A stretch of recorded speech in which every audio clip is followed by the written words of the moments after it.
1939 ခုနှစ်ရန်ကုန်မြို့မှာမိုးတိမ်တွေကမြို့အပေါ်ကိုနှိမ့်နေလေဖိနှိပ်ထားသလိုပဲလေကလည်းပူနွေးနွေးမဟုတ်သလိုအေးဆက်ဆက်လည်းမဟုတ်ဘူးလူတယောက်ရဲ့ရင်ထဲကတေးသေးလေးခံစားချက်တွေကိုတောင်ပိုပြီးထင်းထင်းကြီးဖြစ်စေတတ်တဲ့လေမျိုးပဲမအူကုန်းရက်ကတရုတ်အပေါင်ဆိုင်ကြီးရှေ့မှာတော့လူတွေတဖြည်းဖြည်းစုယုံလာကြတယ်တချို့ကစိတ်ဝင်စားလို့လာကြတာတချို့ကဈေးပေါ်ပေါ်နဲ့တခုခုရနိုင်မလားဆိုပြီးလာကြတာတချို့ကတော့ကြည်ုံတက်တက်ပဲဒါပေမဲ့အဲ့ဒီနေရာကိုရောက်နေတဲ့လူတိုင်းမသိသေးတဲ့အရာတစ်ခုရှိနေတဲ့အဲ့ဒီနေ့အဲ့ဒီလေလံပွဲကပုံမှန်လေလံပွဲမဟုတ်ဘူးဆိုတာပဲဆိုင်ရှိမှာတာလပတ်ကြီးခင်းထားတယ်အပေါ်မှာအိမ်သုံးပစ္စည်းတွေအဝတ်အထည်တွေတစ်တာကလေးတွေနာရီအဟောင်းတွေဘာအရာမှန်းမသေးကွဲတဲ့ပစ္စည်းတွေကိုအစီအီချထားတယ်လေလံထုသူကလူတွေကိုပစ္စည်းနာကိုမတိုးဖို့အမိန့်ပေးပြီးချက်ချင်းပဲထုံးမှုန့်နဲ့စီးဝိုင်းတစ်ခုကိုဆွဲလိုက်တယ်လူအုပ်က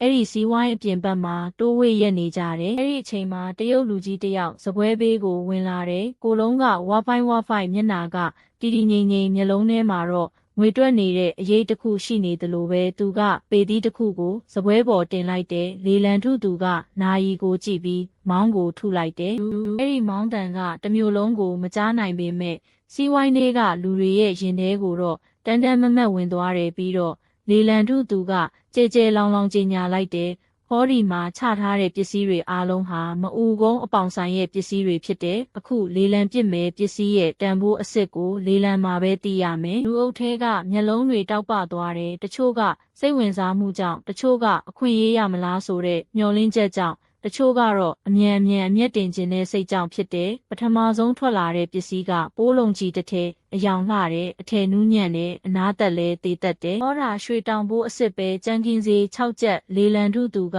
တန်တရားမရှိအောင်ကြေညာလိုက်တယ်ခဏအတွင်းအသက်40လောက်ရှိမဲ့လူကြီးတယောက်က6ချက်ယူမယ်လို့អော်လိုက်တယ်6ချက်တစ်ကြိမ်လေလံထုသူကထက်ကြေညာလိုက်ပေမဲ့အဲ့ဒီလိုပစ္စည်းကလွယ်နဲ့မဆုံးဘူးလူငယ်တယောက်ကတိတ်လေးမျက်လုံးကိုဖိကြည့်ပြီးခေါင်းထောင်လာတယ်သူ့အတန်ကစိတ်မရှိသလိုတစ်ဖက်ကိုစိန်ခေါ်သလိုပဲ30ပေးမယ်ဆိုပြီးပြောလိုက်တယ်လူအုပ်ထဲမှာချက်ချင်းအတန်တွေပိုကျလာတယ်တချို့ကဟာလို့အတန်ထွက်တယ်တချို့ကရဲတယ်တချို့ကတော့ဒီကောင်ဘသူလဲဆိုပြီးစိတ်ဝင်စားသွားတယ်10တစ်ကြိမ်12ကြိမ်13ကြိမ်လို့ကြေညာပြီးနောက်မောင်းတန်တစ်ချက်ထပ်ထုလိုက်တယ်ဒူအဲ့ဒီပိုးလုံးကြီးကလူငယ်လက်ထဲရောက်သွားတယ်လူကြီးတယောက်ကသူ့ကိုမကြေမနက်ပြောလိုက်တယ်သူငယ်မင်းကဒီလိုဈေးတင်လိုက်ရင်ကိုရန်လို့ဝယ်တာလားအာခန်တာလားမသိတော့ဘူးလူငယ်ကအေးဆေးဆေးပြုံးတယ်ဒါပေမဲ့သူ့ပြုံးကနှွေးထွေးတာမဟုတ်ဘူးကျုပ်ကရွှေတောင်သားဗျဒီလိုပိုးလုံးကြီးတန်ဖိုးကိုကျုပ်ကသိတယ်ခမားကမသိလို့ပြောတာပေါ့လို့ပြန်ပြောပြီးထွက်သွားတယ်လူအုပ်ထဲကတချို့ကရဲတယ်တချို့ကစိတ်ကက်တယ်တချို့ကတော့ဒီကောင်ကဘလို့လူမျိုးလဲဆိုပြီးမှတ်ထားလိုက်တယ်လေလံပွဲကဆက်သွားတယ်အဝတ်အထည်ပကံလုံးတစ်သားပစ္စည်းနာရီအဟောင်းတွေတစ်ခုပြီးတစ်ခုထွက်လာတယ်အချို့ကတိတ်ဆိတ်ရောင်းထွက်တယ်အချို့ကတော့ဈေးပြိုင်ကြောင့်တင်ပေးနဲ့မြင့်တက်သွားတယ်လူတွေလေလံပွဲကိုစတင်ရင်းနှီးလာချိန်မှာပဲပစ္စည်းအသစ်တစ်ခုထုတ်လာတယ်တရောတလက်ဘူးလေးလဲပါတယ်ကျိုးလေးတွေကလည်းအကုန်ရှိသလိုပဲဟောရီတရောကလေးနဲ့များအပြိုအိမ်ရှိသွားတီးရင်မနက်မိုးမလင်းခင်ထပြီးပြေးထွက်လာနိုင်တယ်လို့လေလံထုသူကဟာတာလှုပ်လိုက်တော့လူအုပ်ထဲမှာတဟားဟားရေကြတယ်ဒါပေမဲ့အဲ့ဒီတရောရဲ့ပိုင်ရှင်ဖြစ်နိုင်တဲ့လူတစ်ယောက်ကတော့လုံးဝမရေဘူးသူ့မျက်နှာပေါ်ကအရိတ်ကတဖြည်းဖြည်းတင်းမာလာတယ်သူ့အတွက်အဲ့ဒီတရောကပစ္စည်းတစ်ခုမဟုတ်တော့ဘူးမှတ်ဉဏ်တစ်ခုအတိတ်တစ်ခုပြီးတော့မဖြေရှင်းရသေးတဲ့အဖိုးတန်အရာတစ်ခုဖြစ်နေတယ်တရောလေလံကဆက်သွားတယ်မကျေနပ်သူဈေးတင်သူပြန်ယူခြင်းသူလက်မှတ်ထုတ်ပြသူတွေကြားမှာစကားတွေရှုပ်ထွေးလာတယ်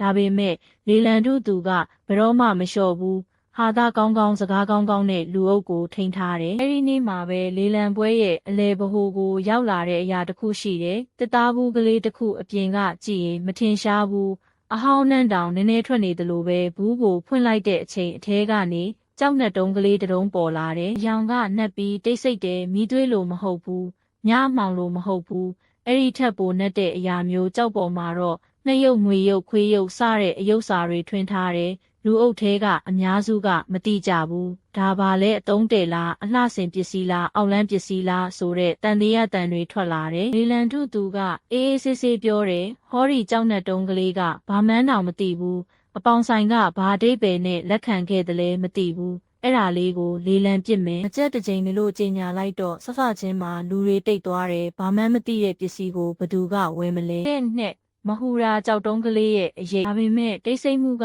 ကြာမသွားဘူးတဖြည်းဖြည်းနဲ့1ယောက်2ယောက်3ယောက်စိတ်ဝင်စားလာကြတယ်တချို့ကအထူးအရာတစ်ခုဖြစ်နိုင်တယ်လို့ထင်တယ်တချို့ကအတိတ်ပဲမသိရင်တောင်ထူးဆန်းတဲ့အရာကိုဈေးတင်ခြင်းနဲ့တချို့ကတော့တကယ်မမြင်ရသေးတဲ့လျှို့ဝှက်ချက်ကိုရှာခြင်းနဲ့အဲ့ဒီအချိန်မှာလူငယ်တစ်ယောက်ကလက်ထောင်လိုက်တယ်သူ့အတန်ကတည်ငြိမ်ပေမဲ့ခိုင်မာတယ်900ပေးမယ်လို့ပြောလိုက်တော့လူအုပ်ထဲမှာအံ့ဩတန်ထွက်လာတယ်900တဲ့မသိညာမသိကို900ပေးမယ်တဲ့လို့လူတွေတခါတည်းသူ့ကိုကြည့်ကြတယ်လေလံထုသူကအဲ့ဒီလူငယ်ကိုတေးသေးချာချာကြည့်ပြီးပြုံးမိသွားတယ်ငကြက်ခေါ်တဲ့ပစ္စည်းကို900ကနေစပ်ပေးမဲ့သူတော့ပြရမှာပေါ့လို့ပြောပြီးချက်ချင်းစပွဲဘေးကိုပြေးသွားတယ်ကြောက်နှက်တုံးကိုပြလိုက်တော့လူကြီးကမှန်ပြီးလူးလေးထုတ်ပြီးတေချာကြည့်တယ်ကြည့်ပြီးနောက်900ပေးမယ်လို့ခတ်တိုးတိုးပြောတယ်အဲ့ဒီတချီမှာပဲလေလံပွဲရဲ့လေထုကပြောင်းသွားတယ်စိတ်ဝင်စားမှုကမျောလင်းချက်ဖြစ်လာတယ်မျောလင်းချက်ကလောဘဖြစ်လာတယ်လောဘကငွေဖြစ်လာတယ်900တစ်ကြိမ်ဆိုတဲ့အတန်နဲ့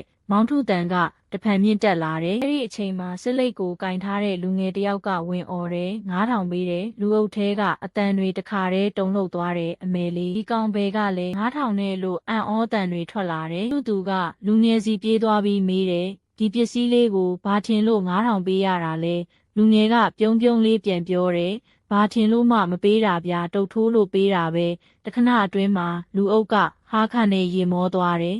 ပွဲကပေါ့ပေါ့ပပဖျော်ဖြေမှုတစ်ခုလိုထင်ရစေပေမဲ့အဲ့ဒီကြောက်တုံးရဲ့တန်ဖိုးကတော့တကယ်ကိုအကြီးကြီးဖြစ်နေတယ်ဆိုတာလူအနှဲငယ်သာသိနေကြတယ်အဲ့ဒီညကလေလံပွဲမပြီးသေးပေမဲ့လူတချို့ရဲ့စိတ်ထဲမှာတော့မီးတောက်တလို့ဖြစ်သွားပြီးကြောက်နှက်တုံးကလေးဟာပစ္စည်းတစ်ခုတည်းမဟုတ်တော့ဘူးအဲ့ဒါဟာတစုံတစ်ယောက်ရဲ့လမ်းစဉ်ကိုပြောင်းလဲပေးမဲ့တော်တလုံးလိုဖြစ်နေပြီ